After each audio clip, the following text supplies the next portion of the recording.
پیارے رسول صلی اللہ علیہ وسلم نے فرمایا اللہ تعالیٰ کو چھینک پسند ہے اور جمائی ناپسند ہے۔ پیارے رسول صلی اللہ علیہ وسلم جو خوبصورت زندگی دے کر گئے اس کا ایک بڑا حصہ آداب پر مشتمل ہے۔ آداب زندگی، آداب معاشرت، رہن سہن کے صحیح طریقے، اس کا نام ادب ہے۔ کسی کام کو صحیح نہج پہ کیا جائے، صحیح طریقے پہ کیا جائے تو اسے کہتے ہیں یہ ادب کے ساتھ کیا ہے، مہذب انداز میں کیا ہے۔ تو رسول کریم صلی اللہ علیہ وسلم کی تعلیمات کا ایک بڑا حصے کا تعلق آداب سے ہے کہ معاشرتی زندگی میں طریقہ ایسا اختیار کرو کہ اچھا لگے، اس کا نام ادب ہے۔ صحیح طریقے سے کرنے کا نام ادب ہے۔ تو رسول کریم صلی اللہ علیہ وسلم نے اس کے متعلق ایک زندگی کا ایک بڑا حصہ سمجھایا ہے، بلکہ ہر زندگی کے حصے کے متعلق آداب بتائے، اور خصوصاً معاشرتی زندگی، ساتھ رہنے میں، ساتھ اٹھنے بیٹھنے میں، یہ جو زندگی ہے اس میں تو یوں ملتا ہے کہ قدم قدم پہ مسلمان کو دعا دیتا ہے یا دعا لیتا ہے، دعا دیتا ہے یا دعا لیتا ہے، یہی پوری معاشرتی زندگی میں نظر آتا ہے۔ ملاقات ہوتی ہے، کہتے ہیں السلام علیکم، دعا دے رہا ہے، وعلیکم السلام ورحمۃ اللہ وبرکاتہ۔ اسی طریقے سے اگر کسی نے کچھ مدد کر دی، راستہ دکھا دیا، رہنمائی کر دی تو کہتا ہے جزاکم اللہ، جزاکم اللہ، جزاکم اللہ، بدلہ دے دیا، بدلہ دے دیا۔ ایک تو یہ اندازہ آپ نے بہت اچھا کیا، شکریہ۔ تو شکریہ میں وہ طاقت نہیں ہے جو طاقت جزاکم اللہ میں ہے۔ کسی نے آپ کے ساتھ اچھائی کی اور آپ اس سے کوئی اس درجے کی اچھائی نہیں کر سکتے، کچھ آپ کے پاس ہے نہیں، اور آپ نے بدلے میں کہہ دیا جزاک اللہ، تو آپ نے دینے والے سے زیادہ بڑی چیزوں سے دے دی، اور آپ نے اس سے کہا اللہ آپ کو اس کا بہترین بدلہ عطا فرما دے۔ اتنی بڑی دعا دے دی آپ نے، جزاک اللہ، اللہ آپ کو اس کا بہترین بدلہ دے دے۔ اسی طرح ایک آدمی کو چھینک آئی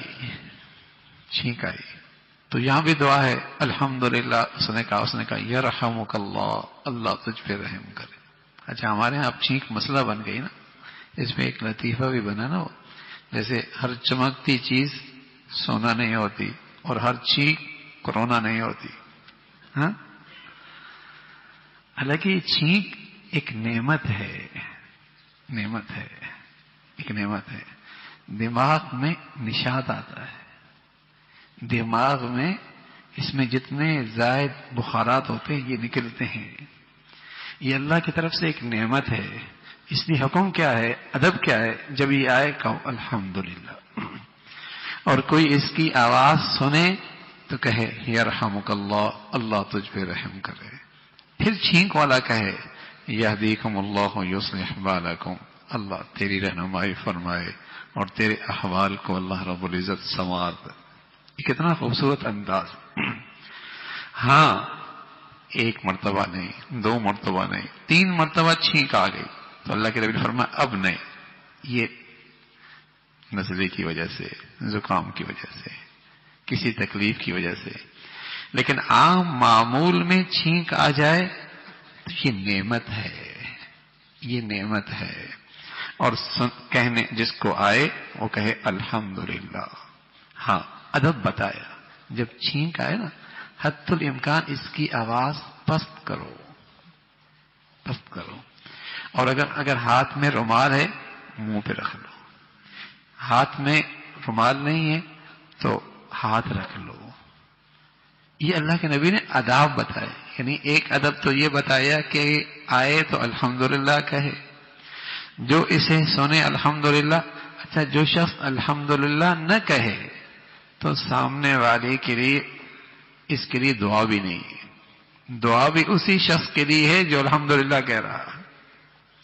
اللہ کے نبی صلی اللہ علیہ وسلم کے سامنے 2 آدمی کو چھینک ہوئی، آپ کو ایک کو آپ نے کہا یہدیکم اللہ، دوسرے کو جواب نہیں دیا۔ کہنے کہا یا رسول اللہ آپ نے اس کو دعا دی ہے، اسے دعا نہیں دی۔ فرمایا اس نے تو الحمدللہ کہا ہے، اس نے تو الحمدللہ نہیں کہا۔ تو جس کو آئے اس کا ادب ہے الحمدللہ کہے، سننے والے کے لیے ادب ہے وہ اسے دعا دے یرحمک اللہ کہے، اور پھر جسے چھینک آ رہی ہے حتی الامکان اس کی آواز پست کرے، اور پھر اگر ہاتھ میں رومال ہے رومال رکھ لے، کپڑا ہے کپڑا منہ پہ رکھ لے، ہاتھ ہے تو کوئی چیز ایسی کر لے تاکہ کسی کو تکلیف نہ ہو، اس انداز سے وہ چھینک کے رسول کریم صلی اللہ علیہ وسلم نے آداب بتائے۔